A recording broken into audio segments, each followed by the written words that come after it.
Hare Krishna, everyone, and welcome back once again to our ongoing lecture series entitled The Glories of Sri Vrindavan Dham. Namo Om Vishnupadaya Krishna Pashtaya Bhutale Srimati Bhaktivedanta Swami Niti Namane Namaste Saraswati Deve Gauravani Pacharane Nirvishesha Shunyavadi Paschatya Deshadharane. Glories to Srila Prabhupada. So we're continuing with our mini-series on Stimulation for Ecstatic Love, and this will be part 179, in which we continue with our present theme of the glories of Srimati Radharani, and specifically her tears. Today we will open up with two very beautiful verses about Srimati Radharani's tears from Chaitanya Charitamrita, Madhya Lila, chapter 14. They're verses 180 and 181. Perfect way to begin. May the sight of Srimati Radharani's Kila Kinchita ecstasy, which is like a bouquet of flowers, bring good fortune to all. When Sri Krishna blocked Radharani's way to the Dangati, there was laughter in her heart. Her eyes grew bright, and fresh tears flowed from her eyes, reddening them. Due to her sweet relationship with Krishna, her eyes were enthusiastic, and when her crying subsided, she appeared even more beautiful. And, agitated by tears, Srimati Radharani's eyes were tinged with red, just like the eastern horizon at sunrise. Her lips began to move with jubilation and longing desire. Her eyebrows curved, and her lotus-like face smiled mildly. Seeing Radharani's face exhibit such emotion, Lord Krishna felt 1,000,000 times happier than when he embraced her.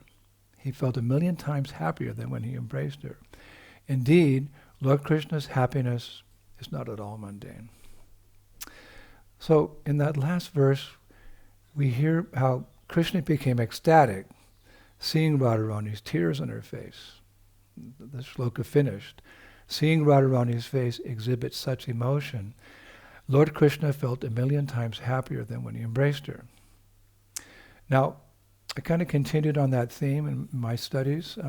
In verses 95 and 96 of his Radharasa Sudhanidhi, Srila Prabodhananda Saraswati reveals two other occasions when Krishna feels overwhelmed by Radharani's nature, and he cries due to the transcendental qualities of his beloved.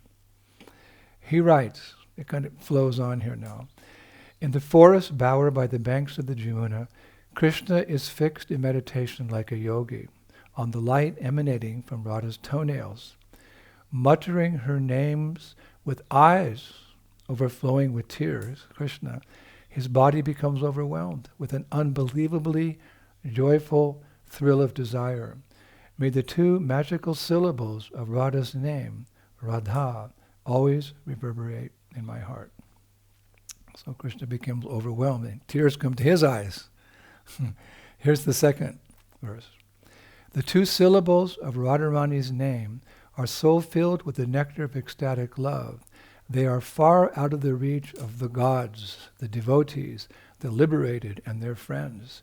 Yet when uttered with love, they give the greatest joy. Lord Hari himself listens lovingly to the chanting of her name. He sings them joyfully in the company of her friends and constantly repeats them with his eyes filled with tears.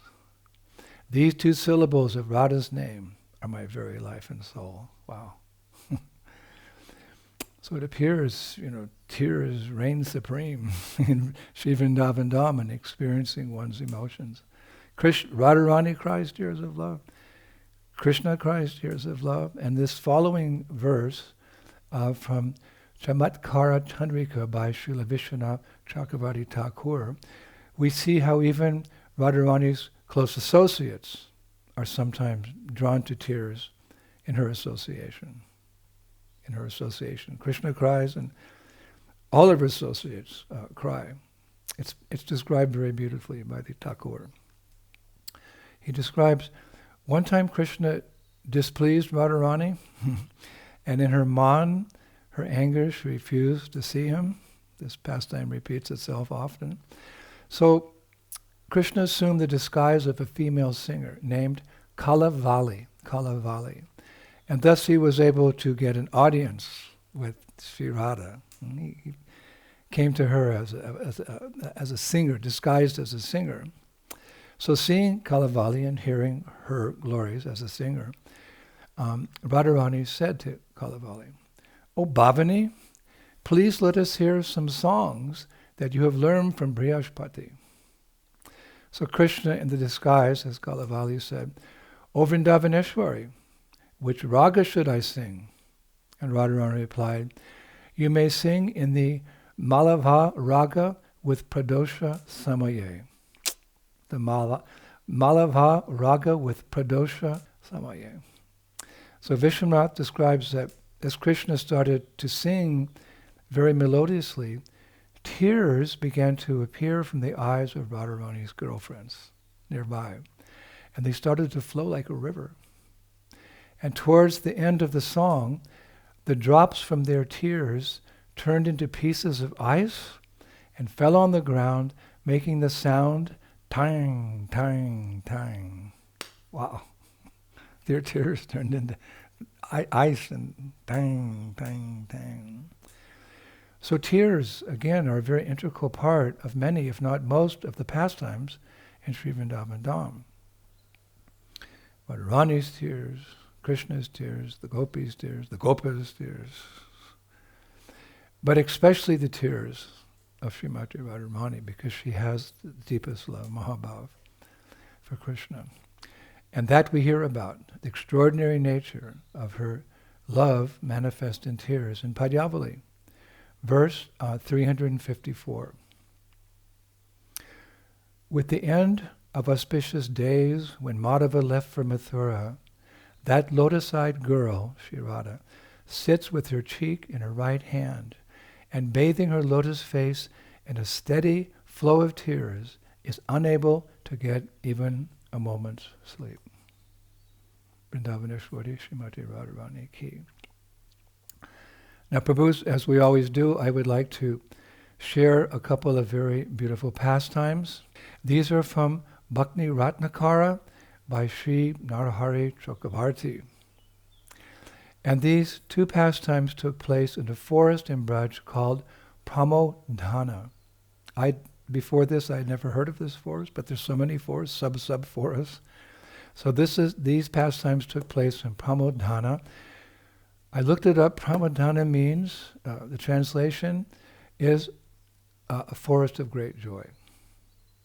Now, usually when you think of a forest, although it may be beautiful, there's, great struggle for existence going on in the forest. It can be a dangerous place. But in Vrindavan, all the forests are transcendental, and this forest means a forest of great joy.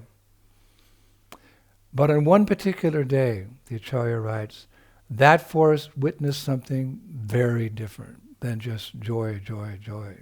It witnessed vipralamba bhav, the pain of separation. So one day the gopis were wandering through the forest, searching for Krishna everywhere. Prabhupada said this is the mood of a devotee, always looking for Krishna. They looked here, they looked there, they searched grove after grove, path after path, calling out his names. But wherever they looked, Krishna was nowhere to be found. And gradually, their hearts became overwhelmed. And thus, tears began filling their eyes. Now it's described so beautifully. Those tears rolled down their cheeks, fell upon their chest, onto their feet, and then dropped into the earth, into the Brajrena, we say, below. And the Acharya describes that their tears flowed in such abundance, the word is abundance, that the ground became muddy, like the analogy is given like the monsoon season. And eventually, all these tears gathered into a small rivulet. And that rivulet eventually became a flowing, very powerfully flowing stream, a stream of tears. And that stream flowed through the forest for quite some distance. Now, by divine arrangement, which of course means Mother Purnamasi, she arranges these pastimes, that very stream happened to flow near to a place where Krishna was walking in the forest with Balaram and his cowherd friends and the cows. And as Krishna approached the stream, he was just about to step across it when something caught his attention. For the water looked unusual. Part of it appeared dark, and another part appeared reddish. Part of it, water, part of it appeared very dark, and part of it appeared very reddish. Unusual for a stream flowing by. So he looked very carefully. And then he noticed something else, or he experienced something else. He touched the water, and it was very warm. Usually water in the forest is cool. This water was warm, very warm.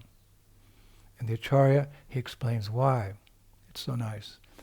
The dark color of that stream came from the black kajal, the mascara, washed from the gopis' eyes by torrents of tears. And the reddish color came from the red lac dye that, you could say, decorated as it fell on their lotus feet, which had all dissolved into the stream. Now, what about the warmth? This is a stream, a strong stream, red, black, but it's very warm. So the Acharya says the warmth came from the heat of the gopis' feelings of separation from Krishna. He writes, their love for Krishna burned so intensely that even their tears carried the fire of their hearts. I love that. Carried the fire of their hearts. Now curious, Krishna looked further, and he saw a most extraordinary sight. What's that? Along the banks of the stream, trees appeared to be weeping, and all the birds seemed sorrowful. In fact, all the forest creatures, they were in great distress, caught up in that mood of Vipralamba Bhav. So immediately Krishna understood. He thought, this can only mean one thing, that this stream has come from the tears of my beloved gopis. So at once, without saying a word, Krishna disappeared, just disappeared, leaving his friends behind. And he instantly reappeared in the midst of all those crying gopis. However, it's really interesting, the gopis couldn't see him because their eyes were blinded by tears. Nor could they even hear him because their own sobbing drowned out all other sounds. Wow. So seeing their condition, Krishna himself became overwhelmed. So intense was their sorrow that he could hardly remain composed. So he did something extraordinary. Actually, everything Krishna does is extraordinary. To comfort them, he expanded himself into as many forms as there were gopis. And he personally went to each one, and he led each gopi into a separate grove. He expanded to meet each gopi and took that gopi into a separate grove, and he sat beside each one of them. And they were all thinking, Krishna's just with me. He's Yogeshwara, the master of all mystic powers. And with the edge of his soft cloth, he gently wiped away the tears of each of those gopis. And then it's described with words sweeter than nectar. Nectar's very sweet, but his words were sweeter than nectar. He spoke comforting words, revealing his love for each gopi. And gradually, the gopis understood, this is not a dream, because it was so amazing. They might think, is this a dream? No, they came to the realization, this is not imagination. Krishna is truly here. Krishna is mine. I am Krishna's. Krishna. What's this Krishna consciousness? Krishna, I am yours. And according to the desire of each heart, Krishna gave them the happiness of his association. Hare Krishna. Now, as I mentioned, there's another beautiful pastime in Pramodhana. It's as follows. We have to go there in our next Kartik Parikrama. One day, the gopis came there to collect water from a lake called Krishna Kund. Krishna Kund, there has to be a Krishna Kund in Vrindavan. And as they approached the water, they looked down, and there in that lake, they saw the reflection of dark monsoon clouds. And what happened? Immediately they remembered Krishna, because of course his complexion resembles fresh rain clouds. They're the greatest lovers of Krishna. They love Krishna more than anyone's ever been loved before, and Krishna loves them more than anyone has ever been loved before. So that remembrance, just seeing the reflection of dark rain clouds in the lake, it struck their hearts so deeply, remembering Krishna. They fainted. They fainted on the spot. Now, it's described by divine intuition. By divine intuition. Krishna understood what happened, and he immediately rushed to Krishna Kund. He rushed to Krishna Kund as fast as the wind. And arriving there, he saw all these gopis lying upon the ground. It's described like dry leaves scattered in a forest, in your mind's eye. You know, it's autumn, so all the leaves were scattered. So all the gopis were scattered, unconscious, on the ground. So Narahari Chakravarti says that only one medicine could cure them. What's that? Krishna himself. So with his touch and the sound of his voice, wow, a touch and the sound of his voice, he revived them. But the gopis, feeling shy upon regaining consciousness, tried to hide their emotions, because gopi comes from the word gupta, which means to hide. They're always trying to hide their emotions in public from Krishna. So feeling shy upon regaining consciousness, they tried to hide their emotions. They were embarrassed that their love had become visible. But there was one thing they couldn't hide: their tears of happiness. Their tears of happiness. They couldn't hide them. Why? Because Krishna himself had come to revive them. Hare Krishna. Such nectar. So dear devotees, somehow or other, we fell into this material world hoping to enjoy separately from Krishna. And ever since, we've just struggled and suffered. But if somehow, as we hear these beautiful pastimes, and like today, remember the gopis' moods of separation, perhaps, hope against hope, a longing for Krishna may awaken within our own hearts. This is the goal. Prabhupada came to the West to share this process with the hopes that we too could reach this goal. And if that longing from hearing these pastimes and sticking to the straight and narrow path of devotional service, if that longing deepens, then surely one day a flood of tears may come to our eyes as well. And it's possible. It is possible, Prabhus. Rupa Goswami, there's a beautiful verse in Bhakti Rasamrita Sindhu. I was reading the other day, 2.388, where he reveals that it's possible. And I'll finish today with this verse. It's as if a disciple is addressing his spiritual master.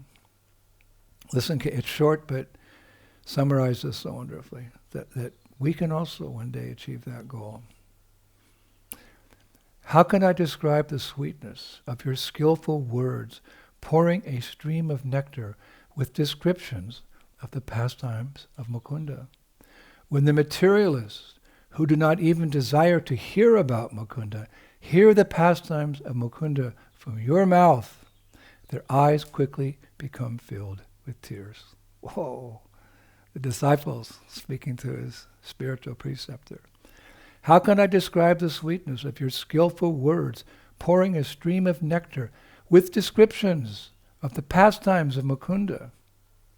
When the materialists, who do not even desire to hear about Mukunda, hear the pastimes of Mukunda from your mouth, O Srila Prabhupada, their eyes quickly become filled with tears. Hare Krishna. Srila Prabhupada ki. That's all for today. And we're busy traveling. I'm in London right now. A couple of days I'm going to America, then to China, and then back for a summer of festivals in Europe. But this was one of my favorite services. You know, opening up this storehouse of nectar, treasure chests of nectar given to us by Srila Prabhupada and our previous acharyas, and sharing it with all of you. So thank you for this opportunity, Prabhus. Shri Shri Gauranitai ki, Shri Shri Krishna Balaram ki, Shri Shri Radha Sundar ki, Brindavaneshwari, Shri Mati Radharani ki, Mayapur Dham ki, Gauranitai, Shri Krishna Sankirtanya ki, Nitai Gaur Premanandi, Jai Jai Sri Sri Radhe Shyam. Thank you.